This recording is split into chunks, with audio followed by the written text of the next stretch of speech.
Welcome back to my YouTube channel. කොහොමද යාළුවනේ ඔයාලට? ඔන්න ආයෙත් මම අලුත් vlog එකක් අරන් ආවා. ඔයාලා thumbnail එකේ දකින්න ඇති මොකද්ද මේ vlog එකේ තියෙන්නේ කියලා වෙසක් එක මම කොහොමද සැමරුවේ කියලා තමයි මේකේ පෙන්නන්නේ. ඉතින් අද මැයි මාසේ 29 අද තමයි මම වෙසක් කූඩු හදන්නේ. අම්මා කෑ ගහනවා පරක් වෙනකන් ඉන්නවා තාම හදන්නේ නැද්ද කියලා.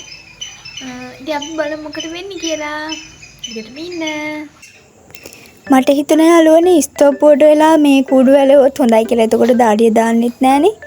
ඒ හින්දා ස්ටොප් අතු ගාගෙන මම පැදුරක් එලා ගත්තා. මේ ඊට පස්සේ ගියා පාප්ප ටික හදාගන්න.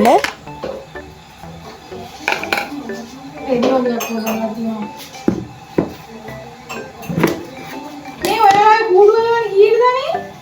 කූඩු වලවන්නේ ඒ මොකේ? මේ පාර බෑ කිසි. අලවන්න නේ අප හැමෝටම කූඩු වලවන්නේ. විකාර කරන්න. මොනවද කියනවද? මේ මේවට කයින් කරලා වෙන ටිකක් ගන්න තියනවා. කූඩේ හන්දට යන ගමන් කාගෙන යනවා. කාගෙන කන්නට යන මේකෙන්. කාගෙන කන්දට යන්නේ අයිස්ක්‍රීම් කාලා. මෙයා ලෝකෙ යනවා. මේ කූඩු කන්නට. ඉතින් ඔය මොකද?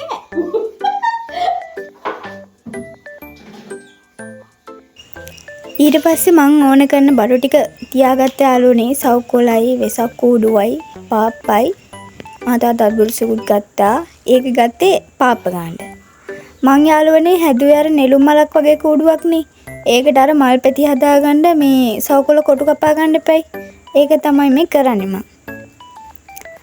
ඊට පස්සේ මම කූඩුව සුදු පාට සවුකොල වලින් මුලින් අලව ගත්තා.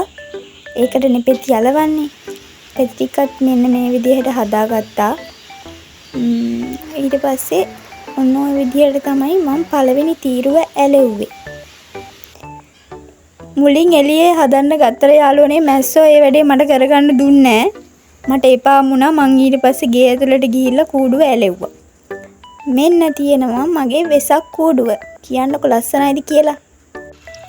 මේ තමයි වෙසක් පොය දවසේ හවස. ඉතින් අපේ පැත්තේ තියෙනවා මේ ලොකු කන්දක් උඩ පන්සලක්. කුරුටි කන්ද කියලා කියන්නේ ඒකට. අපි හැම පොයෙට මෙහෙ යනවා. ඉතින් වෙසක් පොයටත් මේ පාර අපි ලෑස්ති වුණා යන්න. ඉතින් මටත් හිතුණා ඔයාලවත් එක්කන් යන්න. හරි ලස්සනයි බලන්නකෝ ඔයාලා. ඉස්සර මේක මේ හොයාගත්ත කාලේ අපි යද්දි මෙහෙම පාරවල් හදලා තිබ්බේ නෑ. අපි ගියේ වැල්වල එල්ලි. දැන් එහෙම නෑ යන්න පුළුවන් විදිහට හදලා තියෙන්නේ. හරිම ලස්සන පරිසරයක් තමයි මේ තියෙන්නේ. කොච්චර බැලුවත් මන් නම් එපා වෙන්නේ නෑ. ඔයාලටත් මම පෙන්නන්නම්කෝ.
මායි පුංචි නංගි තමයි යාළුවනේ ගියේ අපි මේ පන්සලට. ඊට පස්සේ ඉතින් අපි එතන සුද්ධ කරලා මල් පහන් පූජා කරලා ඒ වැඩ ටික කරා.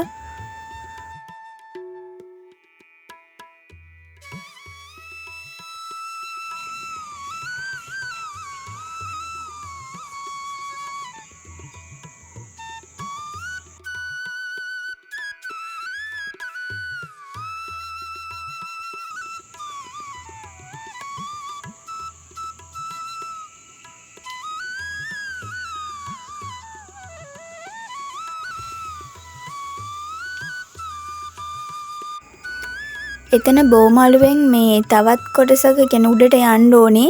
ඒකේ තමයි මේ චෛත්‍යයි තව බුදු පිළිම වහන්සේ නමක් මේ වැඩ ඉන්නවා. ඒ ටික තියෙන්නේ ඉන්නක මම ඔයාලට පෙන්නන්න.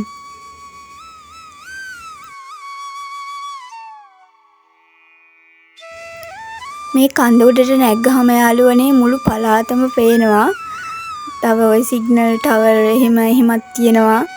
ඈත කඳු එහෙම මේ අර මීදුමෙන් වෙලා ඡායාව වගේ පේන්නේ හරි ලස්සනයි ඉතින්.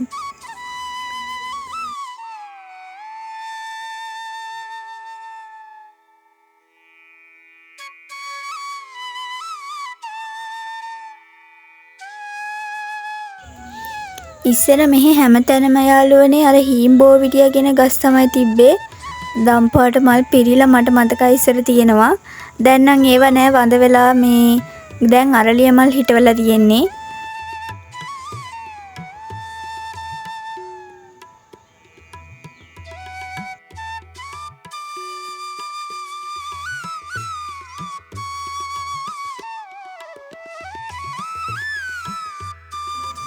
මේ වගේ නිස්කලංක පරිසරයකට ඇවිල්ලා හුලං ටිකක් වැඩි මෙහෙම නිදහසේ අහස දිහා බලාගෙන ඉන්නකොට මට නම් මාර විදිහට හිත සැනසෙනවා. කිසිම ප්‍රශ්නයක් මට මතක් වෙන්නෙත් නැහැ. තියෙන ප්‍රශ්නයක් තිබ්බනම් මොකක් හරි විසඳ ගන්න බැරි එකක්. අර හිත සැනසුණාට පස්සේ අර පේන්නේ නැති උත්තරත් පේන්න පටන් ගන්නවා. ඔහොම ඉන්නකොට යාළුවනේ වෙලාව යනවා තේරුණේවත් නැහැ. දැන් මේ වෙලාවේ 6ටත් කිට්ටුයි. ඒ පැත්තෙන් ඉර බැහැගෙන යනකොට යාළුවනේ මං ඔයාලට පෙන්නන්නම්. අනිත් පැත්තෙන් හඳ පායගෙන එනවා. එකම අහසේ යාළුවනේ ඉරයි හඳයි. මං නම් ආසයි රෑ වෙනකන් හරි ඉන්න. ඒත් රෑ වෙන්න කලින් ගෙදර යන්න ඕන නිසා අපි එතනින් ආවා. ඒ එනකොට අපිට අතරමඟදී හම්බුණා අයිස්ක්‍රීම් දන්සලක්. ඒකත් වැඳගෙනම ගෙදර ආවා. ඇවිල්ලා ආයි ඇඟ සෝදගෙන එහෙම අපි ගෙදර කට්ටිය එකතු වෙලා පහන් එහෙම පත්තු කරා. අම්මයි නංගිලා දෙන්නයි එකතු වෙලා ඔන්න ඔහොම තමයි ඉතින් අපේ ගෙදර වෙස්සක් දවසේ රෑ තිබුණේ. අපි එළිය පහන් එහෙම පත්තු කරලා එළියට වෙලා ඉන්නකොට බලන්නකො මේ තුන්දෙනාට වෙච්ච දේ පුදුම දැඟලිල්ලක් දැඟලුවේ. මම ඒ කියන්නේ ඔක්කොම වීඩියෝ එකතු කරේ නෑ. වීඩියෝ දිග වැඩි වෙන හින්දා පිස්සු හැදිලා වගේ දුවන්න ගත්ත ගේ වටේ.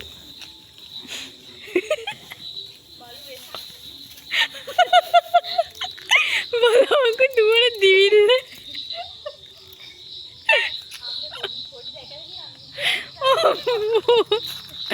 මොකද මේ සන්නිය හැදිලා වගේ දෙන්න දුවන්නේ අපිට තොරන් පෙන්නනවා මේ දෙන්න. බඩි බටෝ මේ තමයි යාළුවනේ වෙසක් පොහොය දවසට පහුවෙනිදා. එදා තමයි අපි හැන්දෑවේ තොරන් බලන්න ගියේ. මේ අපේ අඳුරන ගමේ කට්ටියක් එක්ක තමයි අපි ගියේ. හැන්දෑවේ මේ 7 වෙනකොට පන්සල ගාවට කට්ටිය එකතු වෙමු කියලා කතා වෙලා තිබ්බා. ඉතින් මේ අපි පන්සල ගාවට මේ 6:00 විතර යන ගම. ඊට මේ පන්සලේ තිබුණ ගමේ මල්ලිලා ටිකක් එකතු වෙලා හදපු කූඩුවක්. ඒකත් මම වීඩියෝ කරගත්තා ඔයාලට පෙන්නන්න.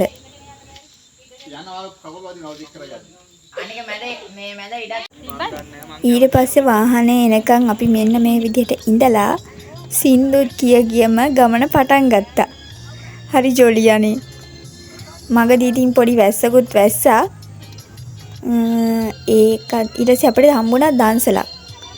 ඒකත් මේ වැඳගෙන කොත්තමල්ලි තිබුණේ. අපි ගියා.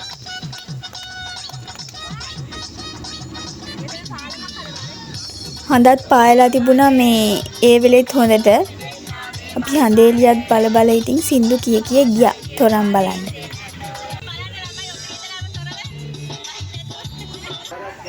ඩීමෝ බට්ටෙක්ගේ තමයි අපි තොරන් බලන්න ගියේ. දිවුලපිටිය මීරිගම ඒ පැත්තේ තියෙන තොරන් ටික ඔක්කොම බලාගෙන ආව කොහොම හරි. වාහනයෙන් බහිනකොටම යාළුවනේ පොඩි වැස්සක් වහින්න ගත්තා. මං කුඩයක් ගෙනහිල්ලා තිබුණේ නැහැ.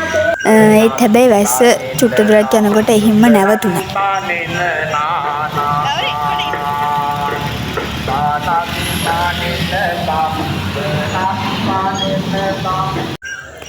එහෙනම් ඔයාලත් තොරන් බලන්නකෝ. මං ඔන්න බෑග්ග්‍රවුන්ඩ් මියුසික් එහෙම මොකුත් දැම්මෙත් නෑ. සද්ද වෙනස් කරෙත් නෑ. එතකොට ඔයාලටත් තොරන් බලන්න ගියා වගේම දැනේ.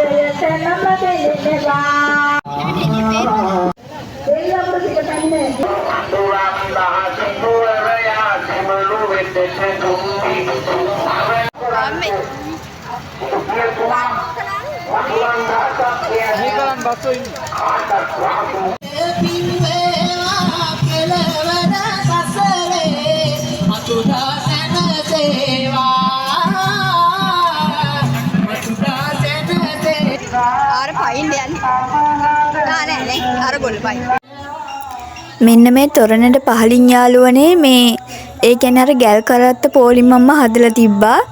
ඒකේ අර හරකුත් මේ උන්ට මෝටර් හයි කළාද කොහෙද මේ උන් ඇවිදිනවා වගේ හදලා තිබ්බේ.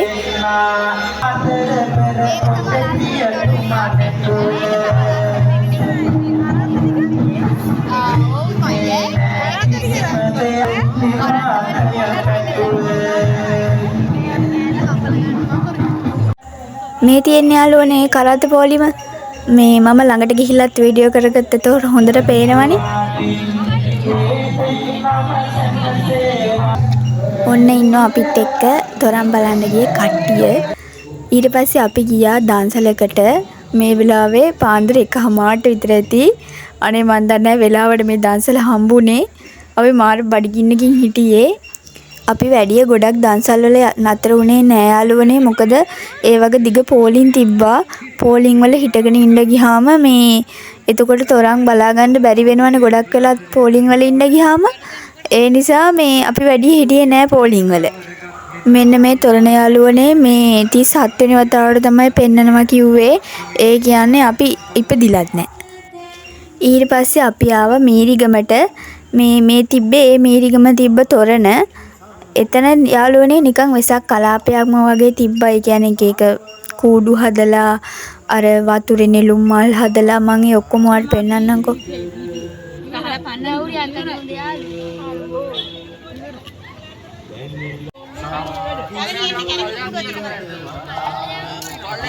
අපි මෙතෙන්ට එනකොට යාළුවනේ දෙකත් පහුවෙලා ඒක හින්දා සෙනඟ වැඩි හිටියේ නෑ. ඒ හින්දා මේ ඕන තරම් නිදහසේ අපි බලලා ආව ඇවිදලා.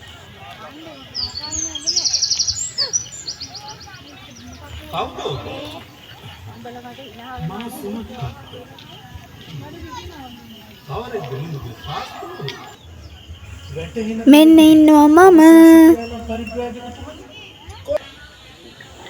මං කිව්වේ යාළුවනේ නෙළුම් මල් එහෙම හදලා තිබ්බ කියලා වතුරේ මේ තියෙන්නේ. මාරම ලස්සනයි. ඒ වෙලේ එතන ඉඳද්දි නිකන් දිව්‍ය ලෝකෙක ඉන්නා වගේ කියලා තමයි මං නම් හිතුනේ. ලයිට් හැම තැනම දාලා.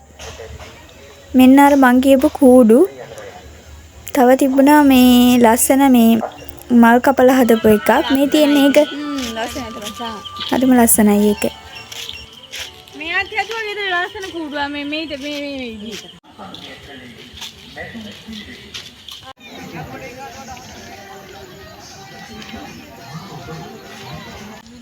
ඉතින් ඔන්න ඔහම තමයි යාළුවනේ අපි තොරන් බලන්න ගියේ. ඊට පස්සේ අපි ගෙදර ආවා. තවත් මේ වගේ ලස්සන vlog එකකින් හම්බෙමු. බයි.